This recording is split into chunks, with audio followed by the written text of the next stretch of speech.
Channel के सभी updates पाने के लिए सब्सक्राइब करें चैनल को, प्रेस करें बेल आइकन। नमस्कार दोस्तों, इस वीडियो में हम आपको बताएंगे क्लास 10th साइंस के important long questions.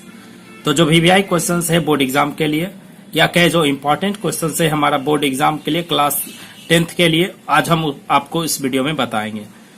English medium students के लिए बहुत सारे फैसिलिटीज उपलब्ध है, बहुत सारे यूट्यूब चैनल उपलब्ध है जहां उन्हें इस तरह के सजेशंस मिल जाते हैं। लेकिन हिंदी मीडियम के स्टूडेंट्स के लिए सही मार्गदर्शन मिलना बहुत ही कठिन होता है। इसलिए मैंने ये अपना चैनल शुरू किया है ताकि हिंदी मीडियम के स्टूडेंट्स को कोई कठिनाई नहीं हो, उन्हें सही मार्गदर्शन मिल सके और अपने करियर में आगे बढ़ सकें। तो दोस्तों, आज हम इस वीडियो में आपको लॉन्ग क्वेश्चंस बताने जा रहे हैं। अगले क्वेश्चंस में हम आपको इम्पोर्टेंट जो शॉर्ट क्वेश्चंस है वो बताएंगे। और ऑब्जेक्टिव क्वेश्चंस की बात करें तो हमारे चैनल पर पहले से क्लास 10th के लिए ऑब्जेक्टिव क्वेश्चंस उपलब्ध है, जिसका लिंक मैं डिस्क्रिप्शन में दे दूंगा। आप जाकर के उन सारे ऑब्जेक्टिव क्वेश्चंस को देख सकते हैं और सीख सकते हैं। तो आइए वीडियो को शुरू करते हैं। वीडियो को शुरू करने से पहले बता दें, अगर अभी तक आपने हमारे चैनल को सब्सक्राइब नहीं किया तो सब्सक्राइब कर ले, हमें सपोर्ट करें ताकि हमारा चैनल ग्रो कर सके और अधिक से अधिक स्टूडेंट्स इसका लाभ ले सके। आप हमारे वीडियो को अधिक से अधिक शेयर करें ताकि उन सभी स्टूडेंट्स को फायदा मिल सके जो इस तरह के ज्ञान लेने की खोज में लगे हुए हैं। तो पहला क्वेश्चन जो हमारा है, जो पहले हम फिजिक्स साइंस के 3 पार्ट्स होते हैं, पहला फिजिक्स, दूसरा केमिस्ट्री और तीसरा बायो। तो हम तीनों को पार्ट वाइज आपको इंपॉर्टेंट क्वेश्चंस बताएंगे। तो जो क्लास 10 साइंस में है उसमें हम पहले फिजिक्स का, फिर आपको केमिस्ट्री का, फिर बायो का। तो पहले फिजिक्स का देख लेते हैं कौन कौन से लॉन्ग क्वेश्चंस हैं, तब फिर केमिस्ट्री, तब फिर बायो। तो फिजिक्स में जो पहला हमारा है उसमें पहला इंपॉर्टेंट क्वेश्चन है कि सिद्ध करें कि गोलीय दर्पण की फोकस दूरी उसकी वक्रता त्रिज्या की आधी होती है।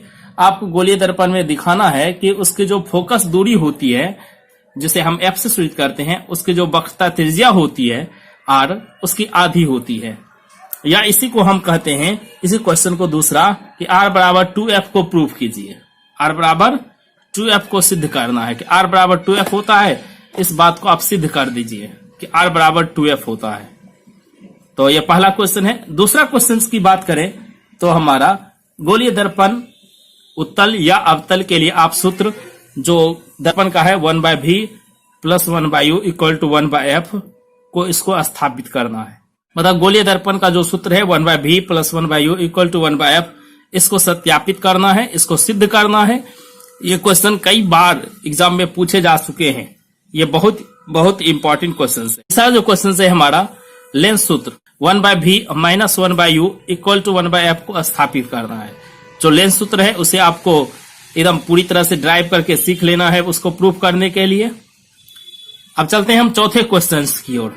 तो चौथा क्वेश्चन जो है हमारा है वह है ओम नियम को स्पष्ट करें। ओम नियम को स्पष्ट करना है। ओम नियम क्या होता है, तो ओम नियम बताना है क्या होता है, जिसे हम V = IR कहते हैं, ओम का नियम होता है। इसका सत्यापन प्रयोग के द्वारा समझाना है, मतलब इसे वेरीफाई करना है प्रयोग द्वारा कि कैसे हम इसको वेरीफाई करते हैं। चलते हैं पांचवें क्वेश्चन की ओर। पांचवा क्वेश्चन है हमारा स्वच्छ चित्र की सहायता से विद्युत जनित जो जनरेटर होता है ना, हमारा जनरेटर, तो उस जनरेटर का चित्र के माध्यम से सिद्धांत और उसके क्रिया प्रणाली का व्याख्यान करना है। किसका? जनरेटर का। एसी जनरेटर और डीसी जनरेटर होता है। तो जनरेटर का आपको स्वच्छ चित्र के सहायता से उसका सिद्धांत को समझाना है और क्रिया प्रणाली के। वही अगर हम 6 क्वेश्चन की बात करें तो जो छठा क्वेश्चन है हमारा कि विद्युत मोटर क्या है। तो विद्युत मोटर आप जान रहे हैं कि विद्युत मोटर हमारा विद्युत ऊर्जा को यांत्रिक में बदलता है। तो इसका सिद्धांत और क्रिया का सचित्र वर्णन करना है। जो विद्युत मोटर है उसके सिद्धांत को लिखना और इसके क्रिया का सचित्र वर्णन करना है। अगला क्वेश्चन है हमारा समांतर क्रम या श्रेणी क्रम। जो समांतर क्रम है या श्रेणी क्रम में संयोजित विभिन्न प्रतिरोध का जो समतुल्य प्रतिरोध होगा उसका व्यंजक निकालना है। समांतर क्रम और श्रेणी क्रम संयोजन का समतुल्य प्रतिरोध का व्यंजक निकालना है। अगला है हमारा 8वां नंबर दृष्टि दोष क्या है। दृष्टि दोष का वर्णन करना है और विभिन्न प्रकार के दृष्टि दोष को लिखना है कि हमारा जो विभिन्न प्रकार के दृष्टि दोष है, जरा दृष्टि दोष, दूर दृष्टि दोष, निकट दृष्टि दोष और अबिंदुकता, 4 तरह के दृष्टि दोष हैं, इसका वर्णन करना है। और जो लास्ट क्वेश्चन है हमारा 9th नंबर, जो फिजिक्स में कुल 9th आपको हमने लॉन्ग क्वेश्चंस दिया है जो कि इंपॉर्टेंट है। तो 9th जो लास्ट क्वेश्चन है हमारा, धारावाही तार चालक तार के जो आसपास चुंबकीय क्षेत्र जो उत्पन्न होता है उसे दिखाने के लिए अरिस्टेट के प्रयोग का वर्णन करना है। तो धारावाही तार के इर्द गिर्द चुंबकीय क्षेत्र उत्पन्न होता है और उसे दिखाने के लिए ऑरेस्टेड ने जो प्रयोग किया था, मतलब ऑरेस्टेड ने जो विद्युत और चुंबकत्व में संबंध स्थापित किया था उसका वर्णन करना है। तो ये हमारा 9th लॉन्ग इंपॉर्टेंट क्वेश्चन, आप इनका तैयारी कर लें। निश्चित एकदम कंफर्म हो जाइए कि क्वेश्चंस आपके एग्जाम में इन्हीं 9th क्वेश्चंस में 2 क्वेश्चन आएंगे जिसमें से एक का आंसर देना है। ये 9 क्वेश्चंस है हमारे फिजिक्स में जो इंपॉर्टेंट लॉन्ग क्वेश्चंस हैं, इनकी तैयारी आप कर लें। इसी में से एक क्वेश्चंस आपको लिखना रहेगा। तो अब चलते हैं हम केमिस्ट्री की ओर, जो इसका पार्ट 2 है साइंस का। साइंस के केमिस्ट्री पार्ट की कहे तो केमिस्ट्री में जो हमारा इंपॉर्टेंट क्वेश्चंस होगा, मतलब हमारे क्लास 10th साइंस के केमिस्ट्री से कहें तो जो इंपॉर्टेंट क्वेश्चंस है हमारा पहला वो है कि गर्म जल का टैंक बनाने में तांबे का उपयोग हम क्यों करते हैं परंतु इस्पात का नहीं करते हैं, क्यों? इसका कारण बताना है आपको, और इसका कारण बताने के साथ साथ आपका एक्सप्लेनेशन भी आपको करना है कि हम तांबे का प्रयोग करते हैं, इस्पात का क्यों नहीं करते हैं। और दूसरा क्वेश्चन है हमारा, क्या आप डिटर्जेंट का उपयोग कर बता सकते हैं कि कोई जल कठोर है या नहीं है, मतलब कोई जल मृदु है या कठोर जल है, आपको डिटर्जेंट का प्रयोग करके बताना है। तो और इसका कारण भी देना है कि कैसे ये हमारा कठोर है या मृदु है डिटर्जेंट के प्रयोग के आधार पर। तीसरा क्वेश्चन है हमारा, आधुनिक आवर्त सारणी और मैनलिफ की आवर्त सारणी में तत्वों की व्यवस्था की तुलना करना है। जो हमारा मॉडर्न पीरियोडिक टेबल है और जो पीरियोडिक टेबल मैनलिफ दिया था उसमें जो तत्व का अरेंजमेंट है, एक में था हमारा द्रव्यमान संख्या के आधार पर, दूसरा में है हमारा परमाणु संख्या के आधार पर। तो दोनों में मुख्य रूप से जो ये तुलनात्मक व्यवस्था है इसकी व्याख्या करना है आपको, मतलब विस्तार में लिखनी है आपको। और चौथा जो क्वेश्चन है हमारा कि कार्बन क्या है, कार्बन बताना है कि क्या है, अपरूपता से क्या समझते हैं और कार्बन के कितने अपरूप हैं, सोदाहरण वर्णन करना है। मतलब सोदाहरण मतलब उदाहरण के साथ आपको बताना है कि कार्बन के कितने अपरूप हैं और उससे पहले अपरूपता बतानी क्या है, उससे और पहले कार्बन बतानी है क्या है। तो पहले बताना है कार्बन क्या है, फिर अपरूपता क्या है, तब कार्बन के अपरूप लिखना है और उसका उदाहरण के साथ कार्बन के अपरूप को लिखना है। वही 5वां क्वेश्चन है हमारा, एल्युमिनियम के प्रमुख अयस्कों का नाम लिखें। तो जो एल्युमिनियम का प्रमुख अयस्क है उसका नाम लिखना है, जैसे बॉक्साइट हो गया, तो सारे एल्युमिनियम के प्रमुख अयस्क के नाम लिखना है और इससे एल्युमिनियम के निष्कर्षण का जो सिद्धांत है उसका वर्णन करना है। तो ये हो गया हमारा 5वां क्वेश्चन। अब छठे क्वेश्चन की ओर चलते हैं।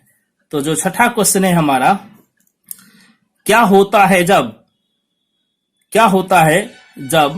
जिंक धातु कॉपर सल्फेट के विलयन में डाली जाती है। तो जब बताना है कि क्या होता है जब जिंक धातु को कॉपर सल्फेट के विलयन में डालेंगे तो क्या होगा, इस अभिक्रिया को बताना है। क्या बताना है कि सिल्वर धातु कॉपर सल्फेट के विलयन में डाली जाती है तो क्या होता है, ये दूसरा क्वेश्चन हुआ 6 का।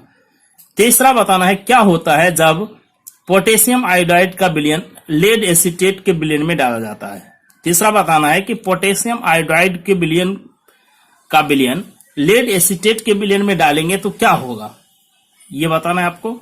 और चौथा है हमारा इसमें 6 नंबर क्वेश्चन में चौथा जो बताना है कि तनु सल्फ्यूरिक अम्ल की अभिक्रिया जस्ता से होती है तो क्या बनेगा।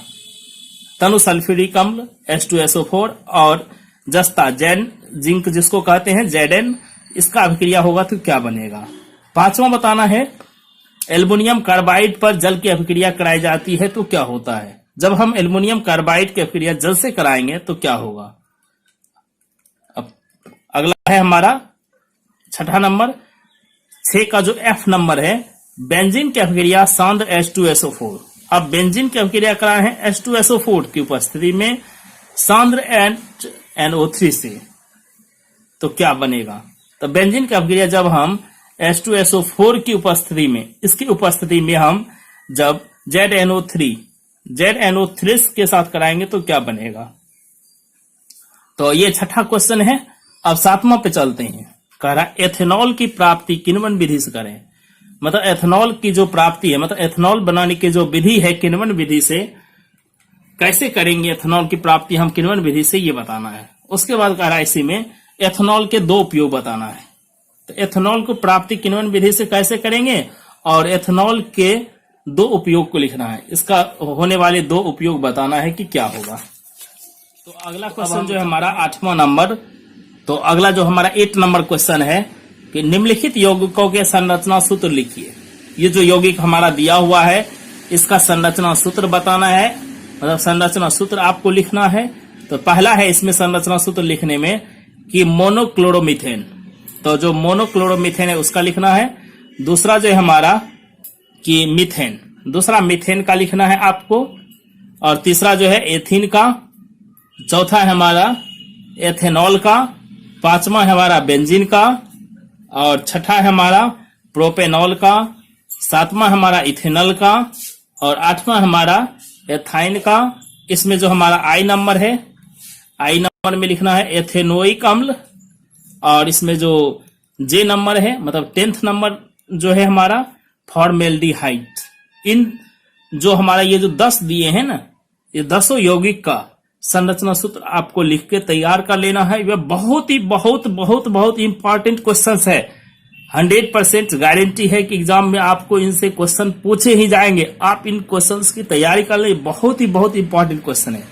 एग्जाम के साथ साथ आपके सब्जेक्ट पर पकड़ को भी ये क्वेश्चंस मजबूत करेगा।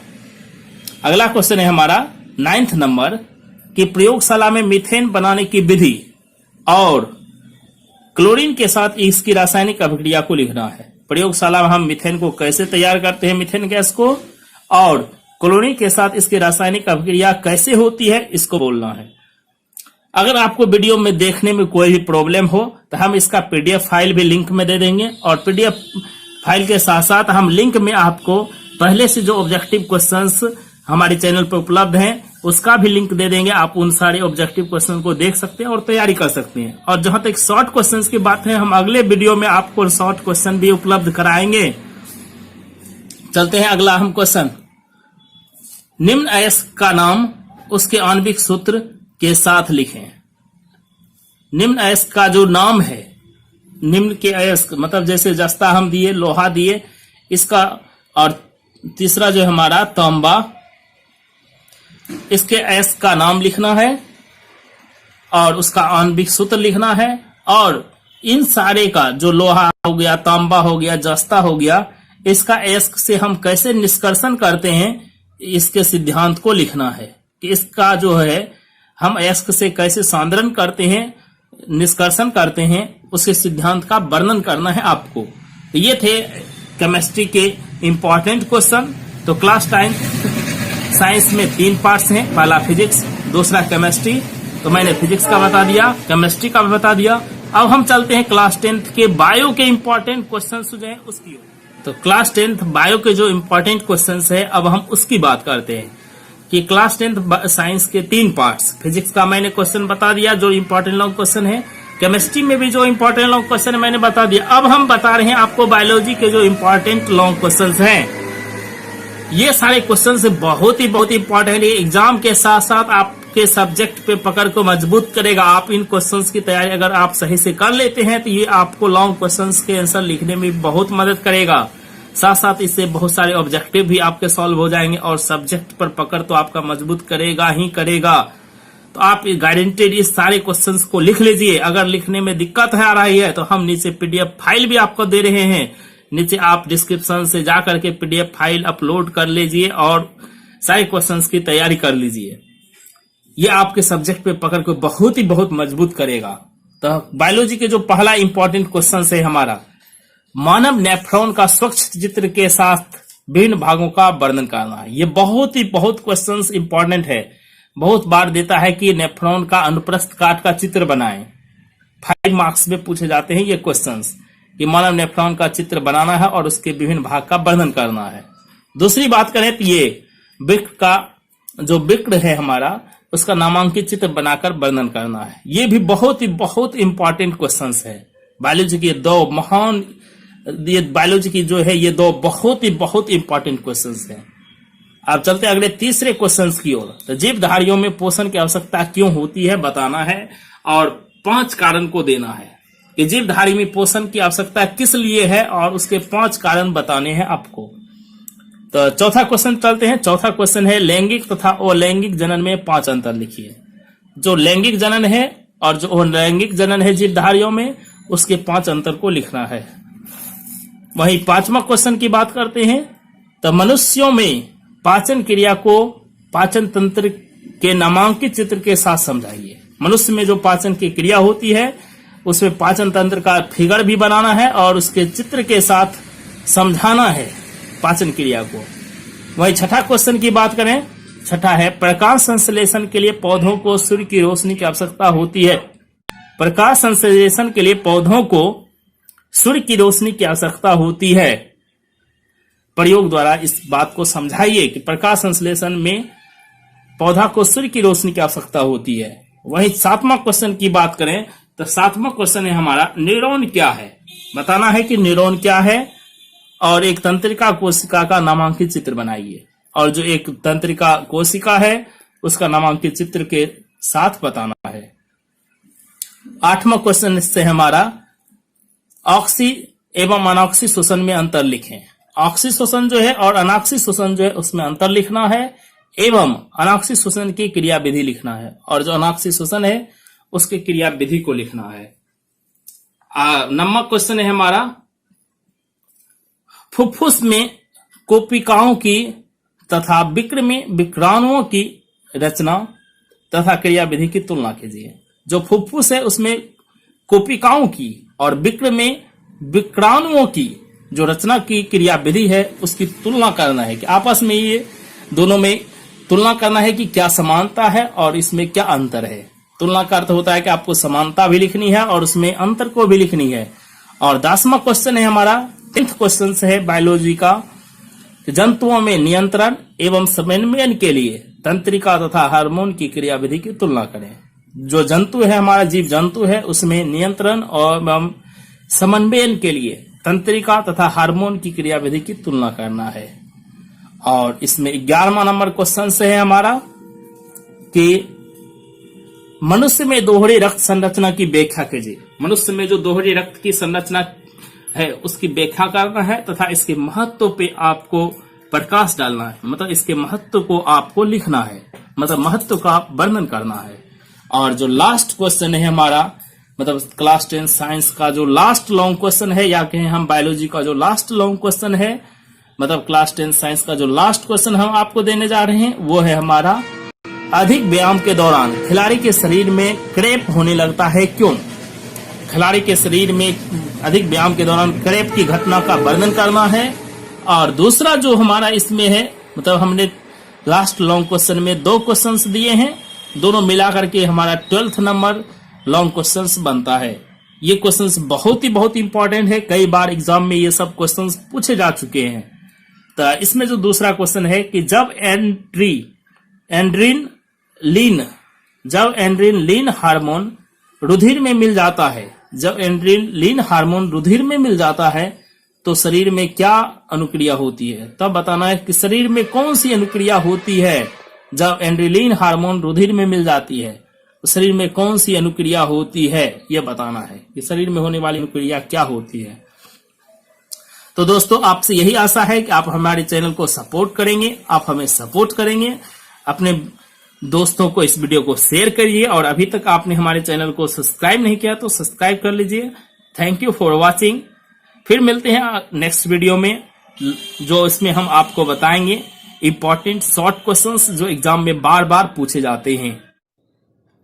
वीडियो को लाइक करना और अपने दोस्तों से शेयर करना ना भूलें।